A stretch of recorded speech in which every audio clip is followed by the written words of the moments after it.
Alright, guys, so today I'm going to be doing my top 5 favorite Red Rangers. These are my favorite Red Rangers. You don't have to agree with them. You have your very own list, but you do not have to agree with my list. So, for the number 1 spot, I'm probably going to give it to Devin Daniels from Beast Morphers because I like the story arc of him always trying to police his father as a sort of way to show his father that he's not just some rich spoiled brat, but he can also do some good in the world. And I really like that story arc, and I like how they utilized Cruz in this as well, as opposed to him being a sort of supportive character. And who wouldn't want a robot that can transform into a motorcycle? Come on, it looks sick. It looks awesome. And I also like how he had this character arc of him always trusting his instincts, always used his intuitive mind to get his team out of situations. And you gotta love the rival. So that's why he's number 1 on this list. Number 2 on this list is Tyler Navarro from Power Rangers Dino Charge and Dino Supercharge. I liked his character a lot because his main goal was to find his father, and I liked how they changed things up through the course of the season, much as opposed to him after showing that he got more of a level of maturity. Drop the jokes and stuff like that. But when it came to him having to take the job serious and ready to take down evil and take down Sledge and take down Arcanon and all these other bad guys, he would go off. You could not tell me that he wouldn't try his best to take out all of the bad guys. And plus, he also versed the Silver Ranger, which was pretty cool. I like that.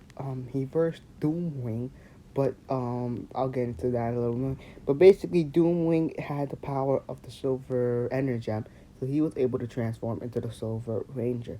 If you want an origin video on Dino Charge Rangers, leave it in the comments below.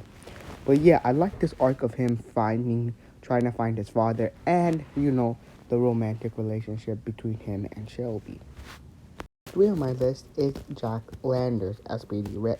I just liked how he was sort of like the cocky member of the team because he felt like he was above everyone else.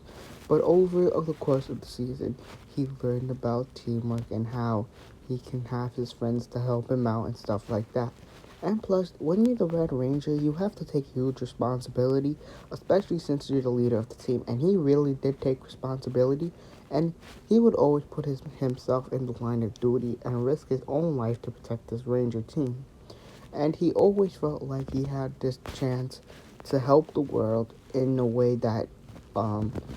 way that most people never could by being a Red Ranger. So that was pretty cool. And you gotta love the dynamic between him and Sky. Next up on my list is Shane Clark. I just liked his suit. Like, his suit is cool. And I like the dynamic of him, always having to be the outcast of his family. Because he wasn't into, the family business. As he was more of a person who would rather just skateboard and have fun with his friends. But all of that changed when he became the Red Power Ranger and joined the Wind Ninja Academy. All of it changed.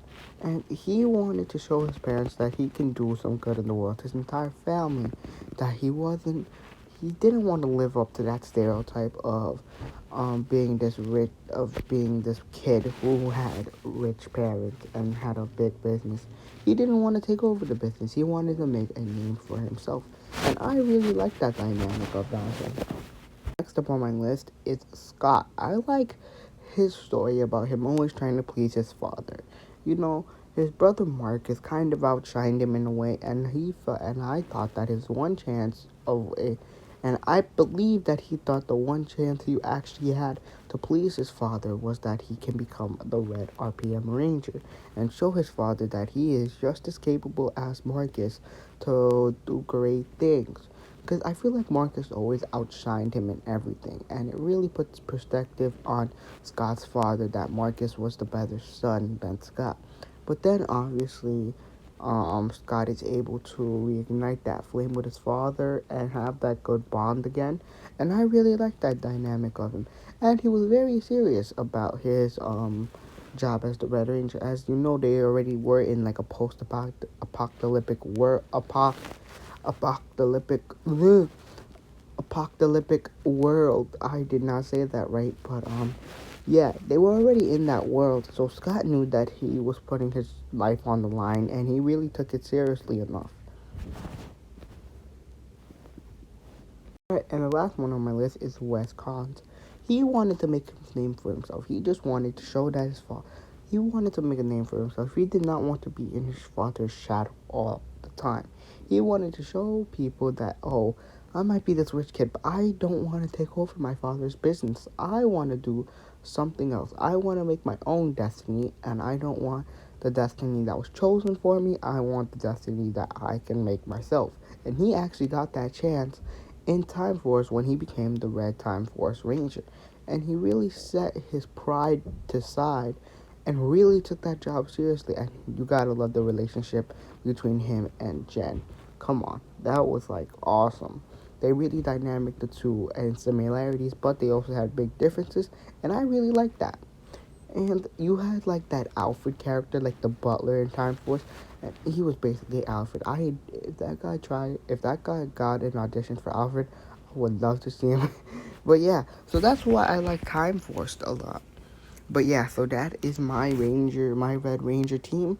I like these picks. You guys got your own picks, but I like these picks a lot. You might not agree with them, but yeah.